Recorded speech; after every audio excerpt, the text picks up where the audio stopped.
Assalamualaikum warahmatullahi wabarakatuh. Salam sejahtera, salam perjuangan, salam Melaka berbau pintar hijau bersih. Sekuturi manakam Sofina Muhammad ni hau mahai falikum ana bila syukran maraiden warin inturung mendai caran tacihau.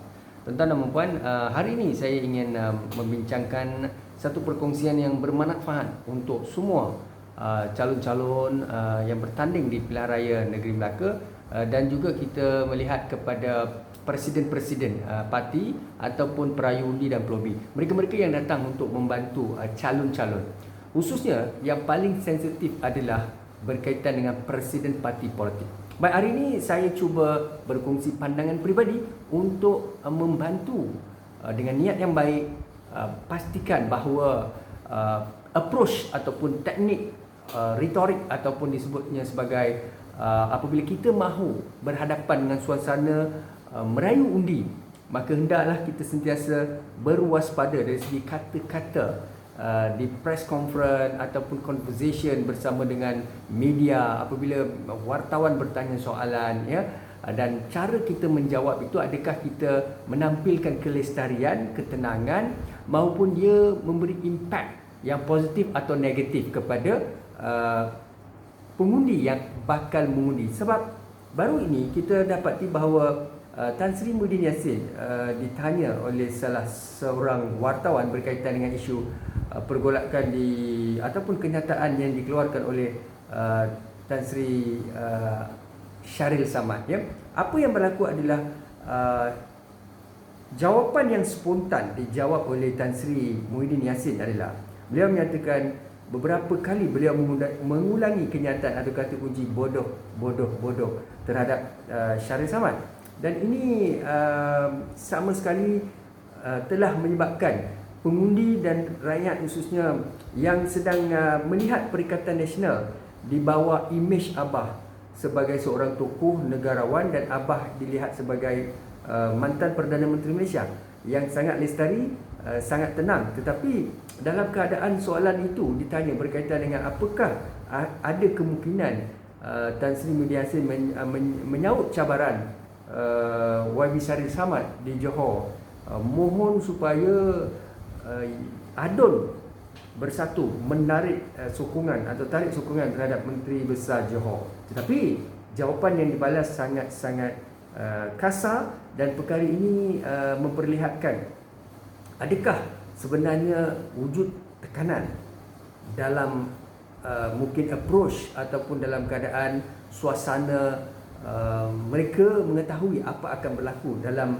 pemilihan ataupun proses pengundian, dan ada sebab-sebab tertentu. Sebab jarang sekali kita melihat Tan Sri Muhyiddin Yassin mengeluarkan kenyataan agak kasar, tetapi hari ini kenyataan sedemikian dikeluarkan, dan dalam Facebook dan media baru ramai pihak khususnya pengundi dan juga orang awam terkejut dengan bahasa yang digunakan, kemarahan yang luar biasa. Dan ada juga kenyataan yang saya melihat hari ini yang mana juga dikeluarkan oleh Tan Sri Muhyiddin Yassin apabila wartawan bertanyakan mengapa beliau sanggup meletak jawatan dan tidak menyerahkan amanah itu kepada Pakatan Harapan.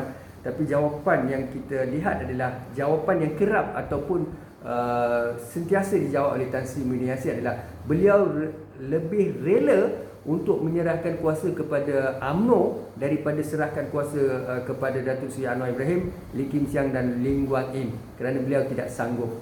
Maka Bersatu tidak sanggup untuk menyerahkan kuasa mandat Kerajaan Persekutuan kepada Pakatan Harapan, dan Bersatu lebih sanggup untuk memberi kerusi itu kepada Yang Amat Berhormat Datuk Seri Ismail Sabri Yaakob, dan 11 orang ahli parlimen menyokong agar Yang Amat Berhormat Tan Sri Ibrahim, Yang Amat Berhormat Datuk Seri Ismail Sabri, yakni Perdana Menteri Malaysia yang sedia hadir sekarang ini, diberikan mandat. Dan timbul persoalan berkaitan dengan mengapa Tan Sri Muhyiddin Yassin boleh bersatu bergabung dengan Pakatan Harapan pada tahun 2018 bersama Tun Dr. Mahathir, Datuk Seri Anwar Ibrahim, Lee Guan Yin, Lee Kim Chiang, YB Mat Sabu, dan atas agenda untuk menentang kleptokrat, menentang pengamal rasuah, ketirisan, salah guna kuasa, kes Wan Malaysia Dana, bagaimana beliau menentang Datuk Seri Najib, beliau menentang Kerajaan Barisan Nasional dan UMNO. Tiba-tiba prinsipal, pendirian, keteguhan, perjuangan semua hilang. Jadi timbul kecelaruan di sini. Sebab itu dalam pemilihan khususnya pilihan raya Negeri Melaka ini, sepatutnya saya menyarankan kepada Tan Sri Muhyiddin Yassin maupun Abah supaya lebih tenang, memberikan tumpuan kepada kemenangan Perikatan Nasional bersama mungkin gandingan PAS. Walaupun sebenarnya sebagai penganalisis saya melihat Perikatan Nasional memang akan berhadapan dengan masalah besar dari segi meraih sokongan. Namun kita melihat juga poster-poster besar Abah berada di serata Negeri Melaka, khususnya di 3 daerah Negeri Melaka dan lokasi-lokasi yang strategik. Namun apapun bagi saya, kemenangan untuk Perikatan Nasional itu agak tipis, di mana kerusinya saya melihat mungkin 2 kerusi, dan kita tidak tahu apakah sebenarnya akan berlaku dengan kuasa Allah Subhanahu Wa Taala, kun fayakun, mungkin sebaliknya. Tapi apapun kita perlu tenang.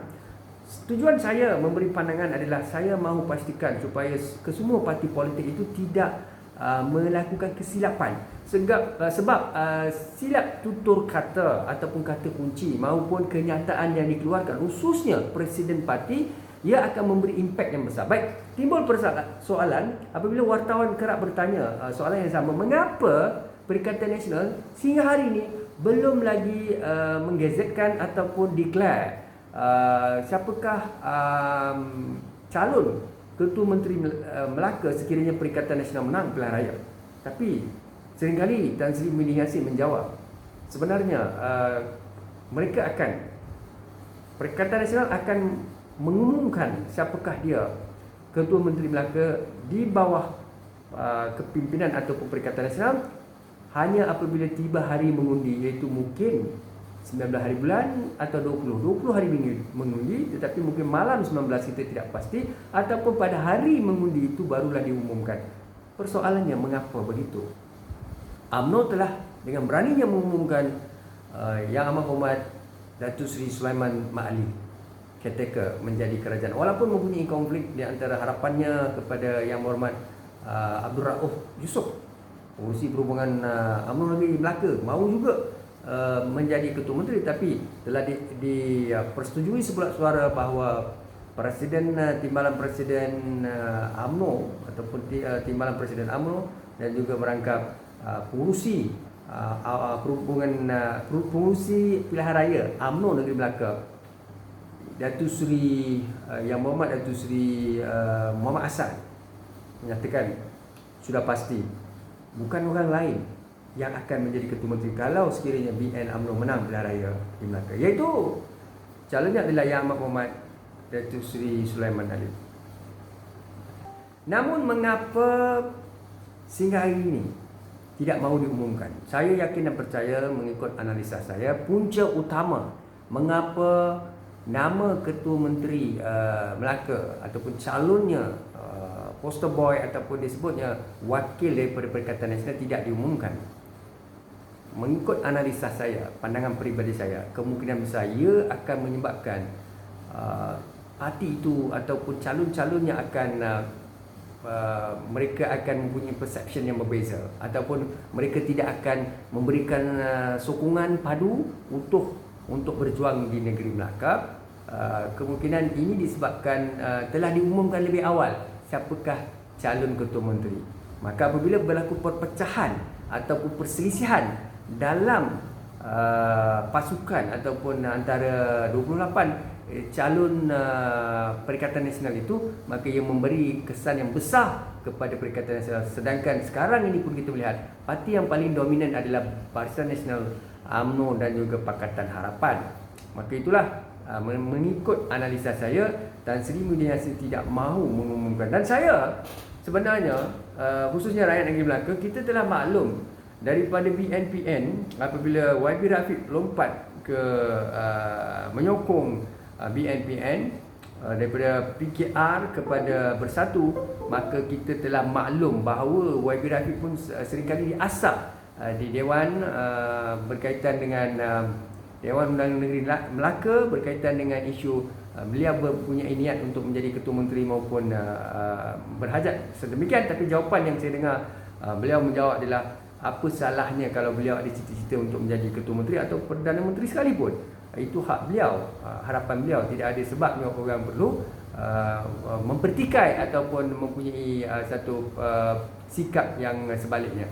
Jadi tuan-tuan dan puan, inilah di senario isu yang sedang berlaku. Apapun niat saya adalah untuk memastikan UMNO, BN, Perikatan Nasional maupun Pakatan Harapan, Putra calon bebas supaya sentiasa beringat. Saya cuba mendidik dari segi rhetorical communication, cara bercakap, cara mengambil ataupun meraih sokongan, cara untuk menjaga sensitiviti, jangan silap dari segi PR. Jadi apa yang berlaku adalah isu PR, Tan Sri Muhyiddin Yassin saya melihat seakan-akan tertekan dengan situasi kemungkinan besar sekarang ini kita melihat apakah yang sedang berlaku terhadap perception, hipotesis maupun analisa kemenangan. Sebab kebanyakannya penganalisis termasuk beberapa pihak, kemungkinan golongan-golongan think tank dan sebagainya, mereka mendapati Barisan Nasional UMNO dan Pakatan Harapan adalah parti dominan